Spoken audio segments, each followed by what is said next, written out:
नमस्कार साथियों, अध्ययन विस्तार चैनल पर आप सभी का हार्दिक स्वागत है।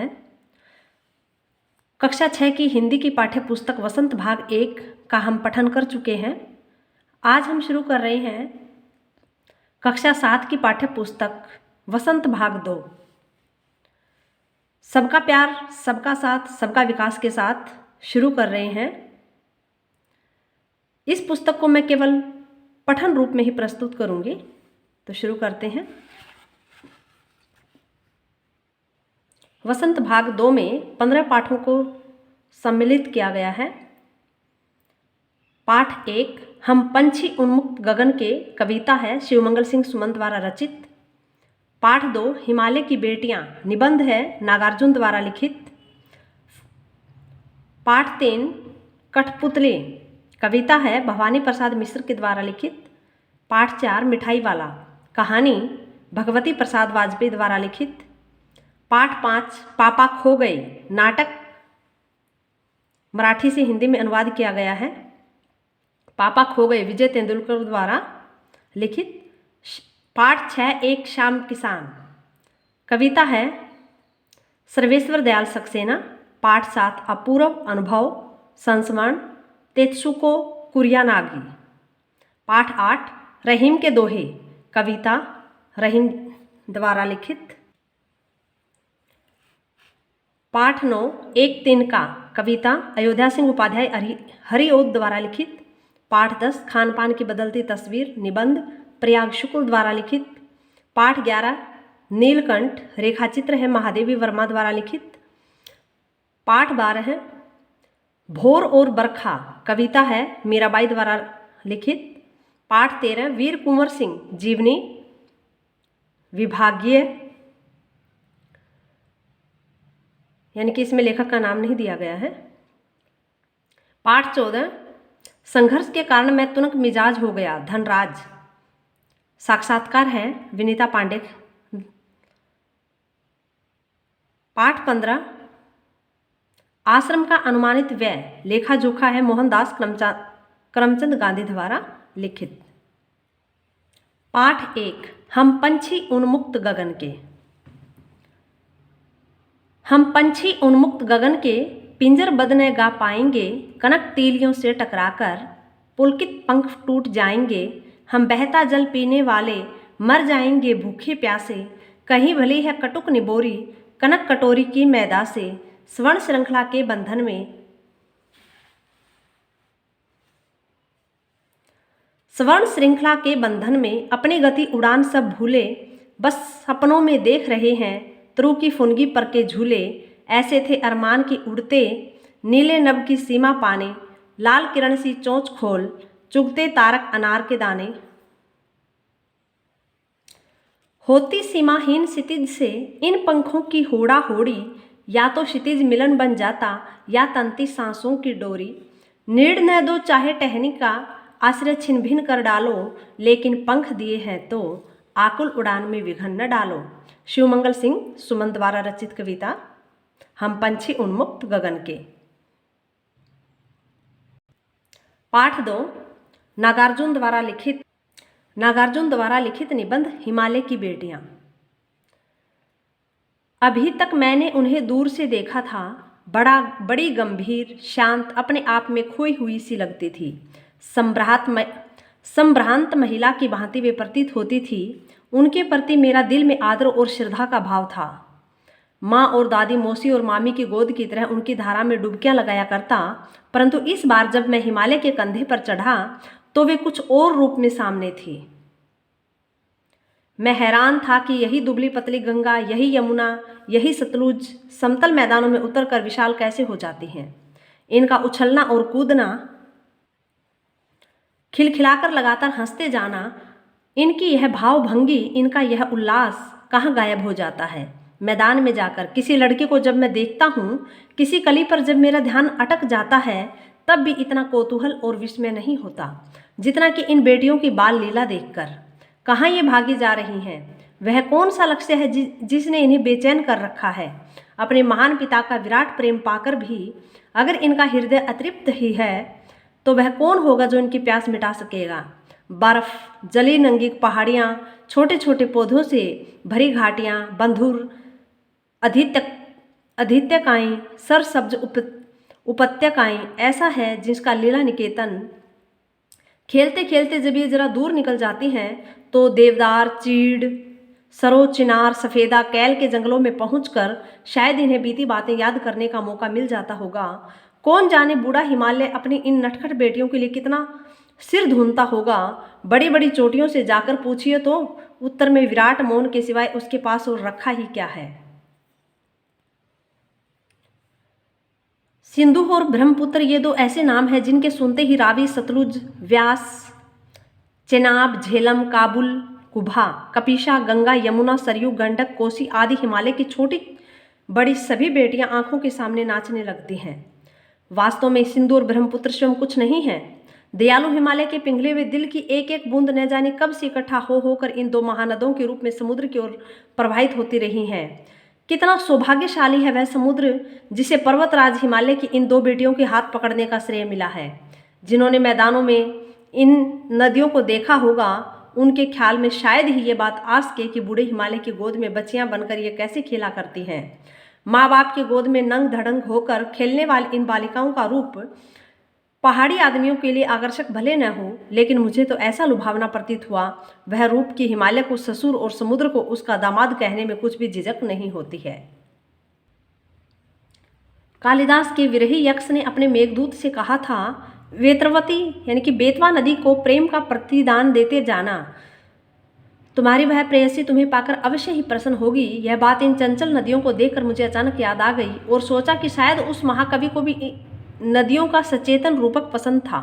दरअसल जो भी कोई नदियों को पहाड़ी घाटियों और समतल आंगनों के मैदानों में जुदा जुदा शक्लों में देखेगा वह इसी नतीजे पर पहुंचेगा। काका कालेलकर ने नदियों को लोक माता कहा है, किंतु माता बनने से पहले यदि हम इन्हें बेटियों के रूप में देख लें तो क्या हर्ज है। और थोड़ा आगे चलिए, इन्हीं में अगर हम प्रेयसी की भावना करें तो कैसा रहेगा। ममता का एक और भी धागा है जिसे हम इनके साथ जोड़ सकते हैं। बहन का स्थान कितने कवियों ने इन नदियों को दिया है।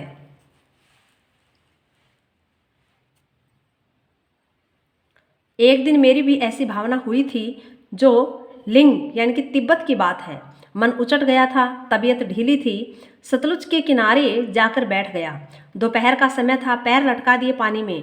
थोड़ी ही देर में उस प्रगतिशील जल ने असर डाला, तन और मन ताज़ा हो गया। तो लगा मैं गुनगुनाने, जय हो सतलज बहन तुम्हारी, लीला अचरज बहन तुम्हारी, हुआ मुदित मन हटा खुमारी, जाऊं मैं तुम पर बलिहारी। तुम बेटी यह बाप हिमालय, चिंतित पर चुपचाप हिमालय, प्रकृति नटी के चित्रित पट पर अनुपम अद्भुत छाप हिमालय, जय हो सतलज बहन तुम्हारी। नागार्जुन द्वारा लिखित हिमालय की बेटियां निबंध। पाठ 3 कठपुतली। कविता है भवानी प्रसाद मिश्र द्वारा लिखित कठपुतली। कठपुतली गुस्से में उबली, बोली, ये धागे क्यों हैं मेरे पीछे आगे, इन्हें तोड़ दो, मुझे मेरे पाँव पर छोड़ दो। सुनकर बोली और कठपुतलियाँ कि हाँ बहुत दिन हुए। सुनकर बोली और कठपुतलियाँ कि हाँ बहुत दिन हुए हमें अपने मन के छंद छुए। मगर पहली कठपुतली सोचने लगी, ये कैसी इच्छा मेरे मन में जगी। भवानी प्रसाद मिश्र द्वारा लिखित कविता कठपुतली। कविता के बारे में, इस कविता में कठपुतलियाँ स्वतंत्रता की इच्छा से स्वयं अपनी बात व्यक्त कर रही हैं। उनके समक्ष स्वतंत्रता को साकार बनाने वाली चुनौतियाँ हैं। धागे में बंधी हुई कठपुतलियाँ पराधीन हैं। इन्हें दूसरों के इशारे पर नाचने से दुख होता है। दुख से बाहर निकलने के लिए कठपुतली विद्रोह कर देती है। वह अपने पाँव पर खड़ी होना चाहती है। उसकी बात सभी कठपुतलियों को अच्छी लगती है। स्वतंत्र रहना कौन नहीं चाहता, लेकिन जब पहली कठपुतली पर सबकी स्वतंत्रता की जिम्मेदारी आती है वह सोच समझकर कदम उठाना जरूरी समझती है। पाठ 4 मिठाई वाला। कहानी भगवती प्रसाद वाजपेयी द्वारा लिखित। बहुत ही मीठे स्वरों के साथ वह गलियों में घूमता हुआ कहता, बच्चों को बहलाने वाला, खिलौने वाला। बहुत ही मीठे स्वरों के साथ वह गलियों में घूमता हुआ कहता, बच्चों को बहलाने वाला, खिलौने वाला। इस अधूरे वाक्य को वह ऐसे विचित्र किंतु मादक मधुर ढंग से गाकर कहता कि सुनने वाले एक बार अस्थिर हो उठते। उसके स्नेहाभिषिक्त कंठ से फूटा हुआ गान सुनकर निकट के मकानों में हलचल मच जाती। छोटे छोटे बच्चों को अपनी गोद में लिए युवतियां चिकों को उठाकर छज्जों पर नीचे झांकने लगती। गलियों और उनके अंतर्व्यापी छोटे छोटे उद्यानों में खेलते और इठलाते हुए बच्चों का झुंड उसे घेर लेता और तब वह खिलौने वाला वहीं बैठकर खिलौने की पेटी खोल देता।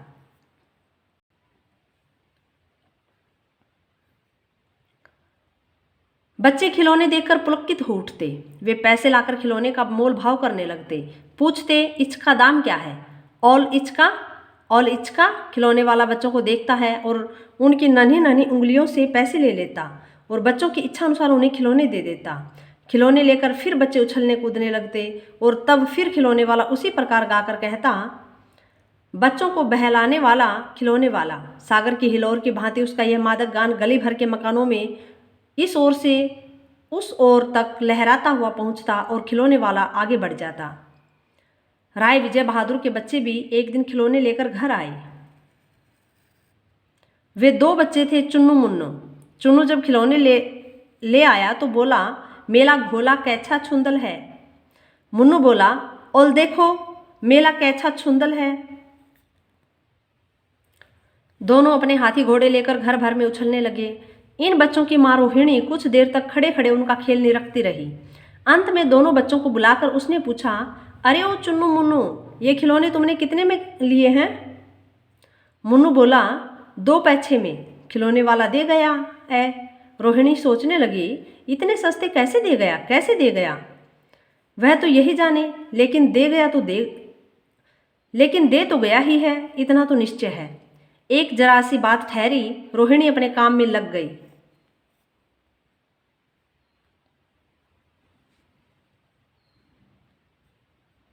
फिर कभी उसे इस पर विचार करने की आवश्यकता भी भला क्यों पड़ती? 6 महीने बाद नगर भर में 2-4 दिनों से एक मुरली वाले के आने का समाचार फैल गया। लोग कहने लगे, भाई वाह, मुरली बजाने में वह एक उस्ताद है, एक ही उस्ताद है। मुरली बजाकर गाना सुनाकर वह मुरली बेचता भी है और सो भी 2 पैसे में। भला इसमें उसे क्या मिलता होगा? मेहनत भी तो ना आती होगी।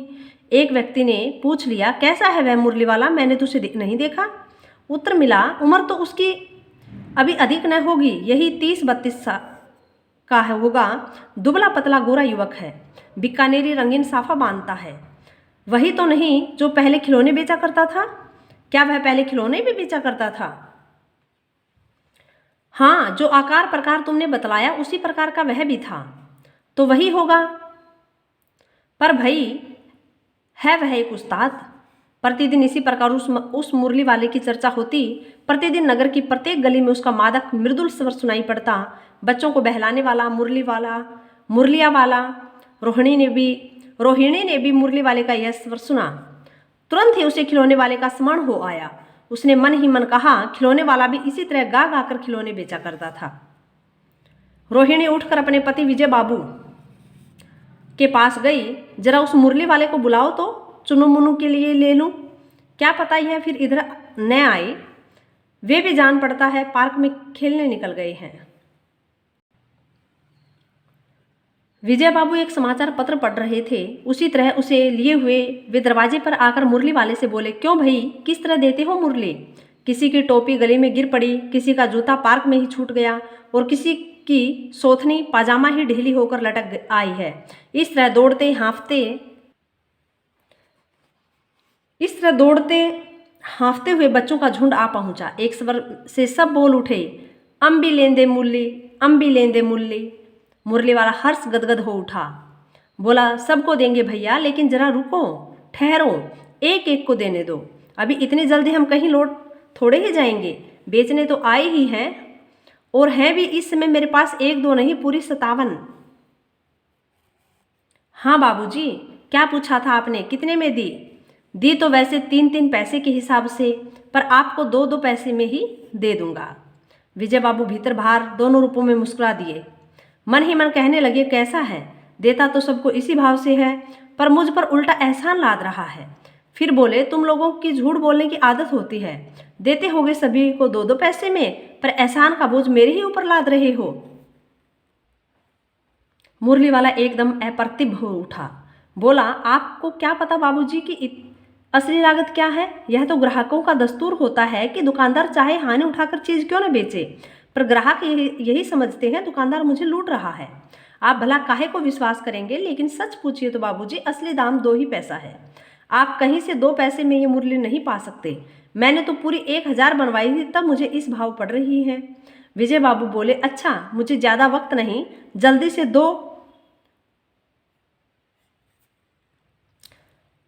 दो निकाल दो। 2 मुरलियां लेकर विजय बाबू फिर मकान के भीतर पहुंच गए। मुरली वाला देर तक उन बच्चों के झुंड में मुरलियां बेचता रहा। उसके पास कई रंग की मुरलियां थी। बच्चे जो रंग पसंद करते मुरली वाला उसी रंग की मुरली निकाल देता। यह बड़ी अच्छी मुरली है, तुम यही ले लो बाबू, राजा बाबू तुम्हारे लायक तो बस यह है। हाँ भैया, तुमको वही देंगे, ये लो, तुमको वैसे न चाहिए। यह नारंगी रंग की, अच्छा वही लो। ले आए पैसे? अच्छा ये लो, तुम्हारे लिए मैंने पहले ही से यह निकाल रखी थी। तुमको पैसे नहीं मिले, तुमने अम्मा से ठीक तरह मांगे न होंगे। धोती पकड़कर पैरों में लिपटकर अम्मा से पैसे मांगे जाते हैं। बाबू, हाँ फिर जाओ, अब की बार मिल जाएंगे। 2 अन्नी है तो क्या हुआ, ये लो पैसे वापस लो। ठीक हो गया ना हिसाब, मिल गए पैसे। देखो मैंने तरकीब बताई। अच्छा अब तो किसी को नहीं लेना है, सब ले चुके। तुम्हारी माँ के पास पैसे नहीं हैं, अच्छा तुम भैया ले लो। अच्छा तो अब मैं चलता हूँ। इस तरह मुरली वाला फिर आगे बढ़ गया। आज अपने मकान में बैठी हुई रोहिणी मुरली वाले की सारी बातें सुनती रही। आज भी उसने अनुभव किया, बच्चों के साथ इतने प्यार से बातें करने वाला फेरी वाला पहले कभी नहीं आया। फिर वह सौदा भी कैसा सस्ता बेचता है। भला आदमी जान पड़ता है, समय की बात है, जो बेचारे इस तरह मारा मारा फिरता है। पेट जो न कराई सो थोड़ा। इसी समय मुरली वाले का क्षीण सफर दूसरी निकट की गली से सुनाई पड़ा। बच्चों को बहलाने वाला मुरलिया वाला। रोहिणी इसे सुनकर मन ही मन कहने लगी, और स्वर कैसा मीठा है इसका। बहुत दिनों तक रोहिणी को मुरली वाले का वह मीठा स्वर और उसके बच्चों के प्रति वे स्नेहसिक्त बातें याद आती रही। महीने के महीने आए और चले गए, फिर मुरली वाला न आया। धीरे धीरे उसकी स्मृति भी क्षीण हो गई। 8 मास बाद सर्दी के दिन थे। रोहिणी स्नान करके मकान की छत पर चढ़कर आजानुलंबित केश राशि सुखा रही थी। इस समय नीचे की गली में सुनाई पड़ा बच्चों को बहलाने वाला मिठाई वाला। मिठाई वाले का स्वर उसके लिए परिचित था। झट से रोहिणी नीचे उतर आई। उस समय उसके पति मकान में नहीं थे। हाँ, उनकी वृद्धा दादी थी। रोहिणी उनके निकट आकर बोली, दादी चुन्नू मुन्नू के लिए मिठाई लेनी है, जरा कमरे में चलकर ठहराओ। मैं उधर कैसे जाऊं, कोई आता न हो। जरा हट कर मैं भी चिक की ओट में बैठी रहूंगी। दादी उठकर कमरे में आकर बोली, ए मिठाई वाले इधर आना। मिठाई वाला निकट आ गया। बोला, कितने मिठाई दे दूँ माँ? ये नए तरह की मिठाइयाँ हैं, रंग बिरंगी, कुछ खट्टी कुछ मीठी, जायकेदार, बड़ी देर तक मुंह में टिकती है, जल्दी नहीं घुलती, बच्चे बड़े चाव से चूसते हैं।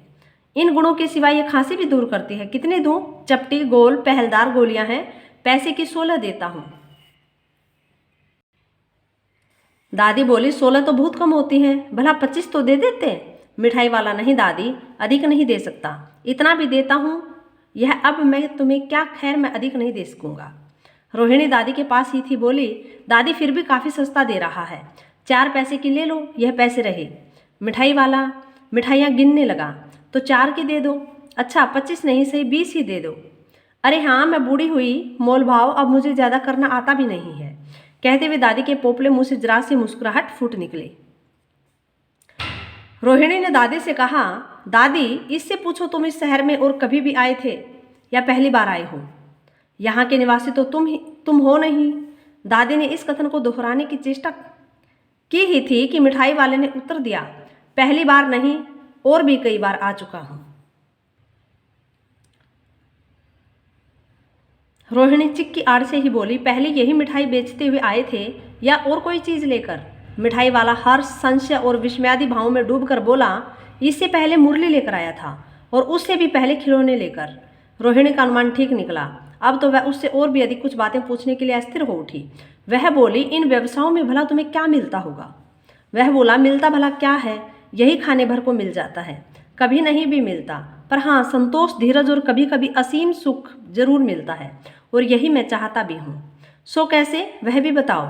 अब व्यर्थ उन बातों की क्यों चर्चा करूं, उन्हें आप जाने ही दें। उन बातों को सुनकर आपको दुख ही होगा। जब इतना बताया है तब और भी बता दो। मैं बहुत उत्सुक हूं, तुम्हारा हर्जा न होगा, मिठाई मैं और भी ले लूंगी। अतिशय गंभीरता के साथ मिठाई वाले ने कहा, मैं भी अपने नगर का एक प्रतिष्ठित आदमी था।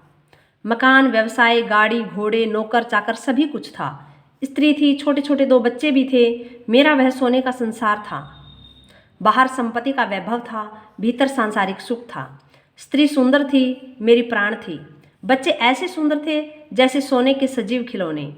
उनकी अटखेलियों के मारे घर में कोलाहल मचा रहता था। समय की गति, विधाता की लीला, अब कोई नहीं है।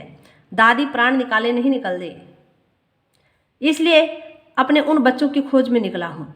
वे सब अंत में होंगे तो यहीं कहीं, आखिर कहीं न जन्मे ही होंगे। इस तरह रहता घुल घुल कर मरता, इस तरह सुख संतोष के साथ मरूंगा। इस तरह के जीवन में कभी कभी अपने उन बच्चों की एक झलक सी मिल जाती है।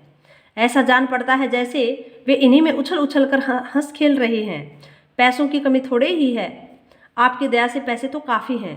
जो नहीं है, इस तरह उसी को पा जाता हूँ। रोहिणी ने अब मिठाई वाले की ओर देखा। उसकी आंखें आंसुओं से तर हैं। इसी समय चुन्नू मुन्नू आ गए। रोहिणी से लिपट कर उसका आंचल पकड़कर बोले, अम्मा, मिठाई मुझसे लो। यह कहकर तत्काल कागज की 2 पुड़ियां मिठाइयों से भरी मिठाई वाले ने चुन्नू मुन्नू को दे दी। रोहिणी ने भीतर से पैसे फेंक दिए। मिठाई वाले ने पेटी उठाई और कहा, अब इस बार ये पैसे न लूँगा। दादी बोली, अरे अरे, न अपने लिए पैसे लिए जा भाई। तब तक आगे फिर सुनाई पड़ा उसी प्रकार मादक मृदुल स्वर में बच्चों को बहलाने वाला मिठाई वाला। भगवती प्रसाद वाजपेयी द्वारा लिखित कहानी मिठाई वाला। पाठ 5, पापा खो गए। विजय तेंदुलकर द्वारा लिखित नाटक। पात्र: बिजली का खंबा, पेड़, लेटर बॉक्स, कौवा। नाचने वाली लड़की, आदमी, ये सब इसमें पात्र हैं। सड़क, रात का समय, समुद्र के सामने फुटपाथ, वहीं पर एक बिजली का खंबा, एक पेड़, एक लेटर बॉक्स। दूसरी ओर धीमे प्रकाश में एक सिनेमा का पोस्टर पर नाचने की भंगिमा में एक औरत की आकृति, समुद्र से सनसनाती हवा का बहाव, दूर कहीं कुत्तों के भौंकने की आवाज। खंबा जम्हाई रोकते हुए, राम राम राम, रात बहुत हो गई है। पेड़: आजकल की रातें कैसी हैं, जल्दी बीतने में ही नहीं आती है। खंबा: दिन तो कैसे न कैसे हड़बड़ी में बीत जाता है। पेड़: लेकिन रात को बड़ी बोरियत होती है। खंबा: तब भी बरसात की रातों से तो ये रातें कहीं अच्छी हैं। पेड़ राजा: बरसात की रातों में तो रात भर भीगते रहो, बादलों से आने वाले पानी की मार खाते रहो, तेज हवाओं में भी बल्ब को कसकर पकड़े बराबर एक टांग पर खड़े रहो, बिल्कुल अच्छा नहीं लगता। उस वक्त लगता है इससे तो अच्छा था न होता। बिजली के खंबे का जन्म, बल्ब फेंक, तब कुछ दूर कहीं भाग जाने का जी होता है। पेड़: मुझ पर भी एक रात आसमान से गड़गड़ाती बिजली आकर पड़ी थी। अरे बाप रे, वो बिजली थी या आफत, याद आते ही अब भी दिल धक धक करने लगता है। और बिजली जहाँ गिरी वहाँ खड्डा कितना गहरा पड़ गया था। खंबे महाराज, अब कभी बारिश होती है तो मुझे उस रात की याद हो आती है, अंग थर थर कांपने लगते हैं। खंबा: मेरी तबीयत ही लोहे की है जो मैं बीमार नहीं पड़ता, वरना कोई भी इस तरह बारिश, ठंडी धूप में खड़ा रहे तो जरूर बीमार पड़ जाएगा या नहीं। कितने दिन बीत गए, कितनी रातें, लेकिन मैं बराबर इसी तरह खड़ा हूँ। लंबी ठंडी सांस छोड़कर चुंगी की है नौकरी भी कोई नौकरी है। पेड़: अपने पत्तों का कोट पहनकर मुझे सर्दी, बारिश या धूप में उनकी तकलीफ नहीं होती, तो भी मुझे तुमसे भूत पहले का खड़ा हूँ मैं यहाँ। यही मेरा जन्म हुआ है, इसी जगह। तब सब कुछ कितना तब सब कुछ कितना अलग था। यहाँ वहाँ के वे सब ऊंचे ऊंचे घर नहीं थे तब। यह सड़क भी नहीं थी। वह सिनेमा का बड़ा सा पोस्टर और उसमें नाचने वाली औरत भी तब नहीं थी। सिर्फ सामने का यह समुद्र था। बहुत अकेलापन महसूस होता था। तुम्हें जब यहाँ लाकर खड़ा किया होगा तो सोचा होगा चलो कोई साथी तो मिला, इतना ही सही। लेकिन वो भी कहाँ। तुम शुरू शुरू में मुझसे बोलने को ही तैयार नहीं थे। मैंने बहुत कोशिश की पर तुम्हारी अकड़ जहाँ थी वहीं कायम। बाद में भी मैंने भी सोच लिया इसकी नाक इतनी ऊंची है तो रहने दो। मैंने भी कभी आवाज़ नहीं लगाई। हाँ, अपना स्वभाव भी जरा ऐसा ही है। खंबा। और एक दिन जब आंधी पानी में मैं बिल्कुल तुम्हारे ऊपर ही आ पड़ा। पेड़। बाप रे, कैसा था वो आंधी पानी का तूफान। अब खंबा। तुम खड़े थे इसलिए मैं कुछ संभल गया। हाँ, तुमने मुझे ऊपर का ऊपर झेल लिया। वह अच्छा हुआ, चाहे तुम खुद काफ़ी जख्मी हो गए। बाद में मेरा गुरूर भी झड़ गया और अपनी दोस्ती भी हो गई। पेड़। हवा आज भी बहुत है। दोनों चुप। हवा की आवाज़, कुत्ते का भौंकना, पोस्टर पर बनी नाचने वाली औरत टेढ़ी हो जाती है, उसके घुंघरू बजते हैं, वह फिर पहले की तरह स्थिर हो जाती है। लेटर बॉक्स किसी दोहे का एक चरण गुनगुनाता है और रुक जाता है। कौवा। पेड़ के पीछे से झांक कर। कां। कौन है जो रात के वक्त इतनी मीठी आवाजें लगाकर मेरी नींद खराब करता है। जरा भर चैन नहीं इन्हें। Letter box. मीठी आवाज में नहीं गाएं तो क्या इस कौवे जैसी कर्कश काँव काँव करें। कहता है जरा भर भी चैन नहीं। पेट में हाथ डालकर एक पत्र निकालता है, धीरे से जीभ को लगाकर खोलता है, उसमें से कागज निकालकर रोशनी में पढ़ने लगता है। यह किसकी चिट्ठी आकर पड़ी है। Head master. ठीक। क्या कहता है। श्रीमान श्रीयुत गोविंद राव जी, ओम ओम, आपका लड़का परीक्षित पढ़ाई में काफ़ी कमज़ोर है। क्लास में उसका ध्यान पढ़ाई में बिल्कुल नहीं रहता। उसकी बजाय उसे क्लास से गायब रहकर बंटे खेलना ज़्यादा अच्छा लगता है। आप एक बार खुद आकर उससे मिलिए। परीक्षित के पापा हेडमास्टर से मिल भी लेंगे तो क्या हो जाएगा। स्कूल में बच्चे पढ़े नहीं, क्लास में गायब रहकर बंटे खेलते रहें, इसका क्या मतलब।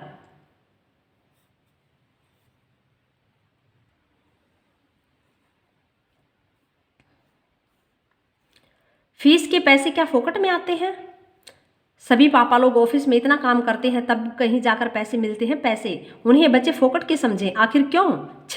मुझे हेडमास्टर होना चाहिए था। इस परीक्षित के होश तब मैं अच्छी तरह ठिकाने लगाता। वह पत्र रखकर दूसरा निकालता है। यह किसका है।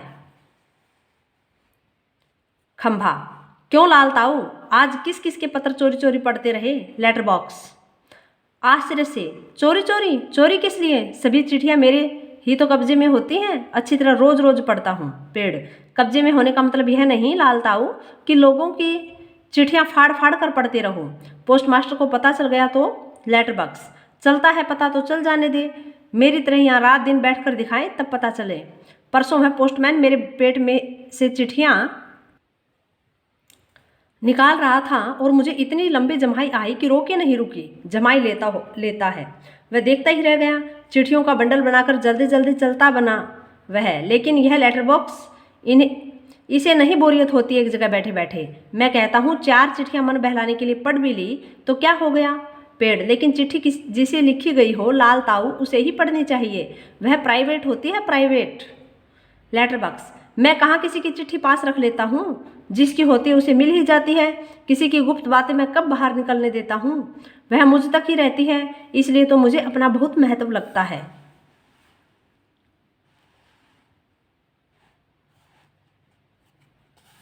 पेड़। कोई आ रहा लगता है। सब चुप हो जाते हैं। पोस्टर पर बनी नाचने वाली का संतुलन फिर से बिगड़ता है। फिर पहले की तरह स्थिर और स्तब्ध हो जाती है। तेज हवा की भनभनाहट। भिखारी जैसा एक आदमी आता है। उसके कंधे पर सोई हुई एक लड़की है। आदमी। मैं बच्चे उठाने वाला हूँ। दूसरा कोई काम करने की मेरी इच्छा नहीं होती। अभी थोड़ी देर पहले एक घर से यह लड़की उठाई है मैंने। गहरी नींद में सो रही थी, अब तक उठी नहीं है, उठेगी भी नहीं। मैंने इसे थोड़ी बेहोशी की दवा जो दे दी है।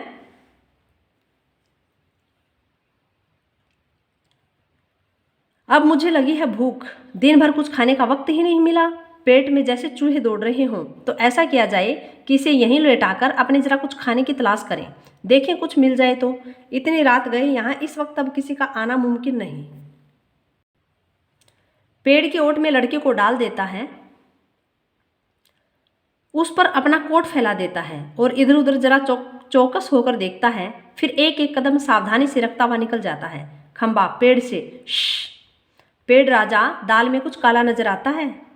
पेड़, वह जरूर कुछ बहुत बुरा आदमी है कोई, और यह लड़की तो छोटी सी है। लेटर बॉक्स, वह उसे कहीं से उठाकर लाया है, मैंने सुना है। पेड़ कोए कोए को जगाते हुए, श्श। ए कोए, जाग न जाग। कौवा, दिन हो गया।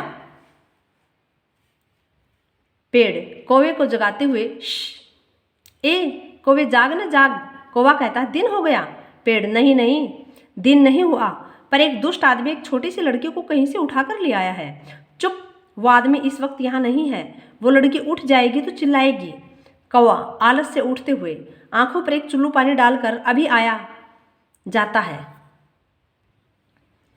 खंबा, भयंकर, बहुत ही भयंकर। पेड़ झुककर लड़की की ओर देखकर, बच्ची बहुत प्यारी है, कौन जाने किसकी है। लेटर बॉक्स, मुड़कर देखते हुए नास पेटे ने सोई हुई को उठा लिया कहीं से, चील जैसे चूहा उठा लेती है वैसे। खंबा, मैं भी देखना चाहता हूँ उसे, पर मुझसे झुका ही नहीं जाता। लाल ताऊ, अभी भी सो रही है क्या वो? लेटर बॉक्स, हाँ हाँ खंबे महाराज। कौवा आकर, कौन उठा लाया, किसे, बोलो अब। पेड़, इसे, इस छोटी लड़की को एक दुष्ट आदमी उठा लाया है। कौवा देखकर, अच्छा यह लड़की, और वह दुष्ट आदमी कहाँ है इसे उठाकर लाने वाला? खंभा, वह जरा गया है खाने की तलाश में, भूख लगी थी उसे। लेटर बॉक्स, थोड़ी ही देर में आ जाएगा नास बेटा। और यह खिलौनी सी बच्ची गला रूंध जाता है। नहीं नहीं, ऐसी कल्पना भी नहीं की जा सकती, कौन जाने क्या होगा इस बच्ची का। कौवा, हाँ सच, आजकल कुछ दुष्ट लोग बच्चों को उठा ले जाते हैं, मैं तो घूमता रहता हूँ ना, ऐसा होते देखा है। पेड़, मैं बताऊँ, आप अपने यह काम नहीं होने देंगे। लेटर बॉक्स, पर मैं कहता हूँ यह होगा कैसे? खंबा, होगा कैसे मतलब? उस दुष्ट को मजे से इस बच्चे को उठा ले जाने दें। कौवा, वह दुष्ट है कौन, पहले उसे नजर तो आने दीजिए। लेटर बॉक्स, मैंने देखा है नासपेटे को, अच्छी तरह करीब से देखा है, बहुत ही दुष्ट लगा मुझे तो। कैसी नज़र थी उसकी, घड़ी भर को तो मुझे लगा कहीं यह मुझे ही ना उठा ले जाए। कौवा, ताऊ आपको? खो खो करके हंसता है। छोटी लड़की अब तक कुछ जाग चुकी है, अधखुली आंखों से सामने देखती है। पेड़, खंबा, लेटर बॉक्स और कौवा एक दूसरे से बातें कर रहे हैं। लेटर बॉक्स, इतना मुंह फाड़कर हंसने की क्या बात है इसमें? खंबा, उसकी वह गंदी नज़र यहाँ से मुझे भी खूब अच्छी तरह दिखाई दे रही थी। पेड़, छोटे बच्चों को उठाने से ज़्यादा बुरा और क्या काम हो सकता है? लड़की उठकर बैठ जाती है, सौपन देखने जैसे भाव मुद्रा।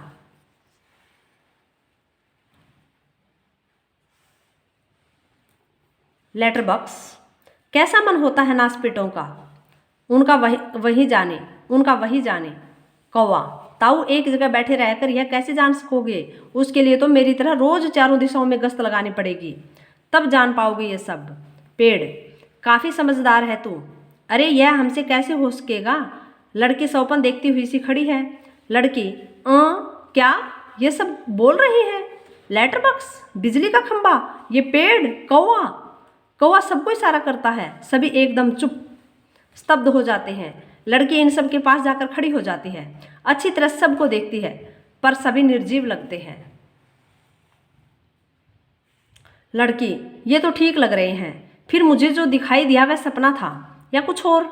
फिर गौर से देखती है, सभी निस्तब्ध। कौन बोल रहा था, कौन गप्पे मार रहा था? सभी चुप। कौन बातें कर रहा था? मुझे डर लग रहा है, मैं कहाँ हूँ? यह सब क्या है? मेरा घर कहाँ है? मेरे पापा कहाँ हैं? मम्मी कहाँ है? कहाँ हूँ मैं? मुझे बहुत डर लग रहा है, बहुत डर लग रहा है। कैसा अंधेरा है चारों तरफ, रात है, सपना देख रही थी मैं, पर सब सच है। कोई तो बोलो ना, नहीं तो चीखूंगी मैं, चीखूंगी। सभी चुप, स्तब्ध। लड़की घबराकर एक कोने में अंग सिकोड़कर बैठ जाती है, फिर अपना सिर घुटनों में डाल लेती है। लड़की, मुझे डर लग रहा है, मुझे डर लग रहा है। लेटर बॉक्स, पेड़ से, अब मुझसे चुप नहीं रहा जाता, बहुत घबरा गई है। आगे सरक कर, बच्ची घबरा मत। लड़की पहले ऊपर देखती है, फिर सामने। कौन?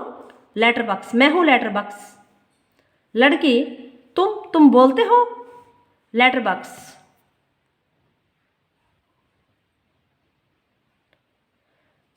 लेटर बॉक्स, हाँ मेरे मुंह नहीं है क्या? लड़की, तुम चलते भी हो? लेटर बॉक्स, हाँ आदमियों को देख देख कर। लड़की, सच? लेटर बॉक्स, इसमें क्या है, थोड़ा चलकर दिखाता है, पर तू घबरा मत। लड़की एकदम खिलखिलाकर हंसती है। मजा, लेटर बॉक्स बोलता है, चलता भी है। लेटर बॉक्स खुश होकर, वैसे मैं थोड़ा सा गा भी लेता हूँ, कुछ भजन वगैरह। लड़की, सच?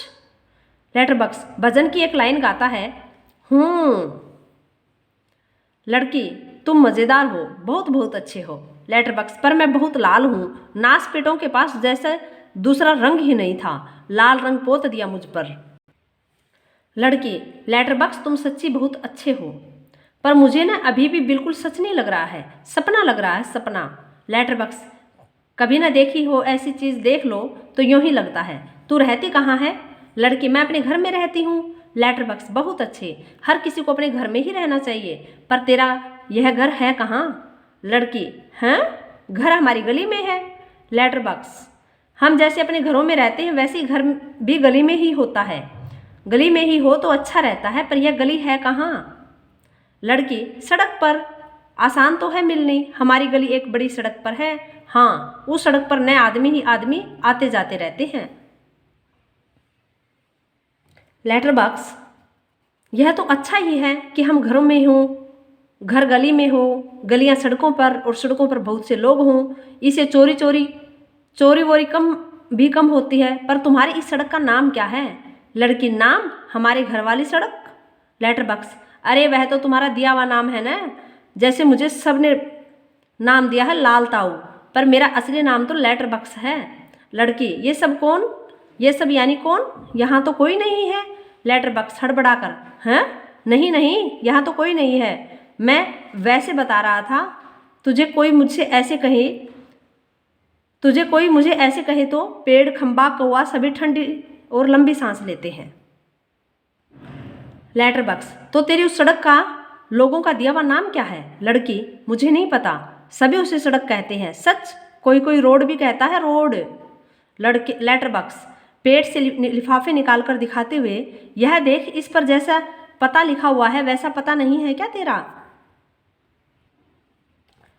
लड़की, मुझे नहीं पता, सच्ची मुझे नहीं पता, खंबा बीच में ही कमाल है।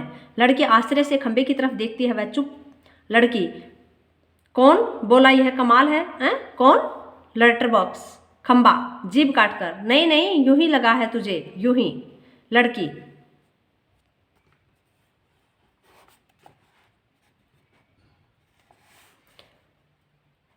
मुझे सुनाई दिया है वहां से, ऊपर से पेड़, हाँ एकदम मुंह पर टहनी रखता है। लड़की, देखो वहां से आई है आवाज, जरूर आई है, उस पेड़ पर से आई है।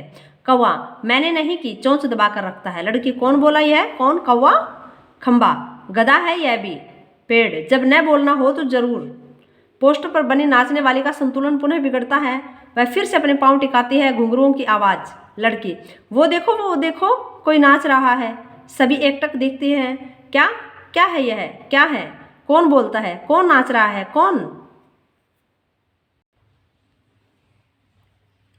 लेटर बॉक्स प्यार से, देख तू बिल्कुल घबरा मत, हम ही बोल रहे हैं, हम ही नाच रहे हैं, चल रहे हैं, हम गा भी रहे हैं। लड़की, हम ही मतलब कौन? बताओ ना, बताओ जल्दी। लेटर बॉक्स, हम ही यानी कि हम ही, मैं लेटर बॉक्स, यह पेड़, वह बिजली का खंबा, यह कौवा भी, वह सिनेमा का पोस्टर। लड़की, कसम से? लेटर बॉक्स, कसम से, बस इंसानों के सामने हम नहीं करते यह सब, इंसानों को ऐसा दिखाई देता है, भूत करते हैं सब तो घबरा जाते हैं, इसलिए जब हम अकेले होते हैं तब बोलते चलते नाचते हैं। नाचने वाले का संतुलन पुनः बिगड़ता है, घुंघरुओं की आवाज़ वह फिर पहले की स्थिति में आती है। लड़की, मज़े हैं, खूब मज़े हैं, अपने इर्द गिर्द सबको देखती है। लेटर बॉक्स, अब मुझे यहाँ डर नहीं लगता, जरा भी डर नहीं लगता। खंबा, पेड़, कौवा, शाबाश। लड़की हैरान होती है, फिर ताली बजाकर खिलखिलाकर हंसती है। लड़की, सब चलकर पहले मेरे पास आओ। सभी पहले हिचकिचाते हैं, आओ ना पास, नहीं तो मैं नहीं बोलूँगी, जाओ। सब बारी बारी से पास आते हैं, बैठो। सब बैठ जाते हैं, सिर्फ खंबा सीधा खड़ा है। खंबे नीचे बैठो, वह अभी भी खड़ा है, बैठो ना, देखो नहीं तो मैं रोऊंगी। लेटर बॉक्स, अरे मैं बताता हूँ तुझे, उससे बिल्कुल बैठा नहीं जाता। लड़की क्यों? क्योंकि जब से वह यहाँ खड़ा किया गया तब से अभी बिल्कुल बैठा ही नहीं। पेड़, क्योंकि जब से। लड़की व्याकुल होकर, अय्या रे, मतलब वह बेचारा लगातार खड़ा ही रहता है, टीचर से जैसे सजा मिली हो। खंबा स्वीकृति सूचक गर्दन हिलाता है। फिर तो चलो हम सब मिलकर इसे बिठाते हैं, चलो। सब मिलकर बड़े यत्न से खंबे को बैठाते हैं। बैठने में उसे बहुत तकलीफ होती है लेकिन बाद में बैठ जाता है। लड़की ताली बजाती, एक लड़का बैठ गया जी, एक लंबा लड़का बैठ गया। खंबा जरा सुख महसूस करते हुए, बहुत अच्छा लग रहा है बैठकर। सच सच बताऊं, हम खड़े रहते हैं ना तब बैठने का सपना देखते हैं, सपने में भी बैठना कितना अच्छा लगता है। लड़की, मुझे भी वैसा ही लग रहा है, मैं यहाँ कैसे आ गई मुझे बिल्कुल भी नहीं पता। पेड़, मैंने देखा था जीभ काटता है। मैंने नहीं देखा, मैं यह कह रहा था। लड़की, यह लड़का जो जी में आई बोल देता है, तुम्हें 0 नंबर। पेड़ खंबे को आंख मारकर, चलो ठीक है, 0 तो 0 सही। लड़की, हम अब खेलें? हाँ।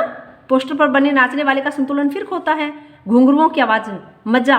एक लड़की बार बार गिर रही है जरा सोचकर, मैं तुम्हें नाच करके दिखाऊं? हाँ, मेरी मम्मी ने सिखाया मुझे, दिखाऊं करके?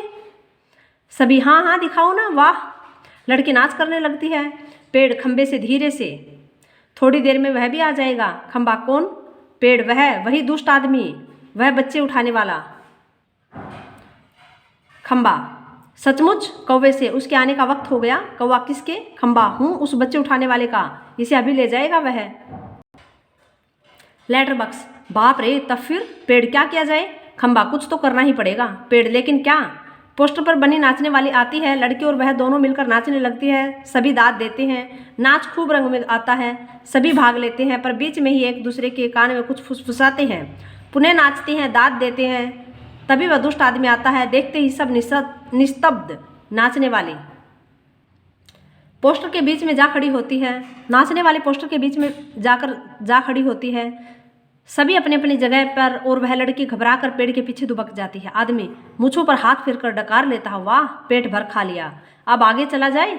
लड़की जहाँ सो रही थी वहाँ देखता है, सिर्फ कोट ही वहाँ दिखाई पड़ता है, उसका चेहरा बदलता है। कहाँ गई कहाँ वह छोकरी? मैं छोड़ूंगा नहीं उसे, अभी पकड़ के लाता हूँ, मुझे चकमा देती है।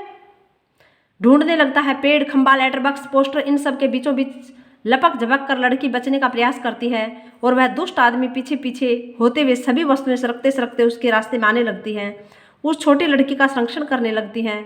धीरे धीरे सारे क्रम का वेग बढ़ने लगता है, जिसे ढोलक या तबले की ताल भी मिलती है। लड़की किसी भी तरह उस दुष्ट आदमी के हाथ नहीं लगती। तभी एकदम से कौवा चिल्लाता है,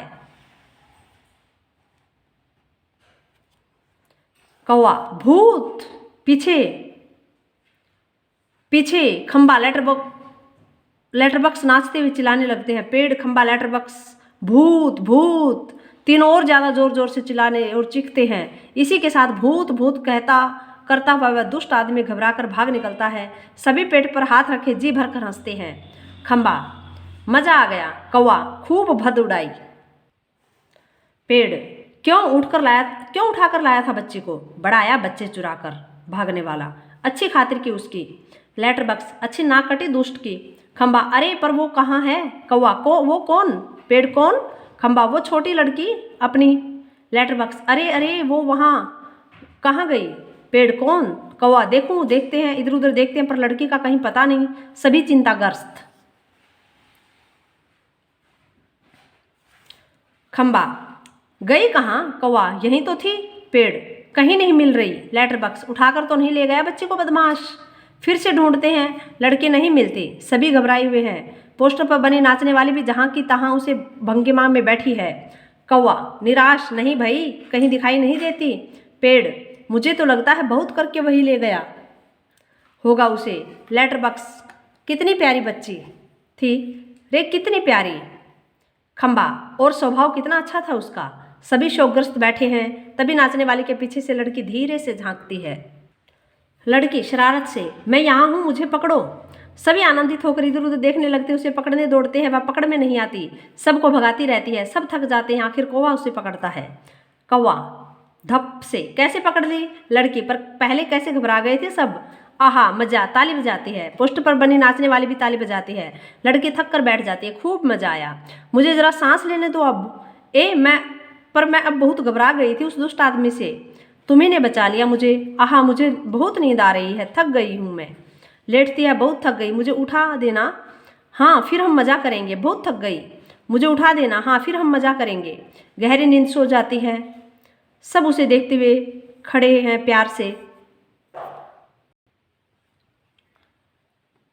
कौवा सो गई बच्ची, पेड़ थक गई थी ना बहुत, तभी झट से सो गई। लेटर बॉक्स लड़के को प्रेम से थपथपाने लगता है। कौवा उसके पैर दबाता है। खंबा थोड़ी देर बाद सुबह हो जाएगी। पेड़ तब यह कहाँ जाएगी। लेटर बॉक्स उसे अपने घर का पता ठिकाना ही नहीं मालूम, अपनी गली का नाम तक नहीं बता सकती वह। बेचारी को अपने पापा का नाम भी नहीं मालूम, छोटी है अभी। खंबा तो इसका क्या होगा, कहाँ जाएगी है। लेटर बॉक्स सचमुच रे, कहाँ जाएगी। कौवा मैं बताऊं सभी क्या। कौवा हम सब मिलकर कुछ करेंगे तो इसको पापा से मिलवा सकते हैं। सभी उठकर कैसे।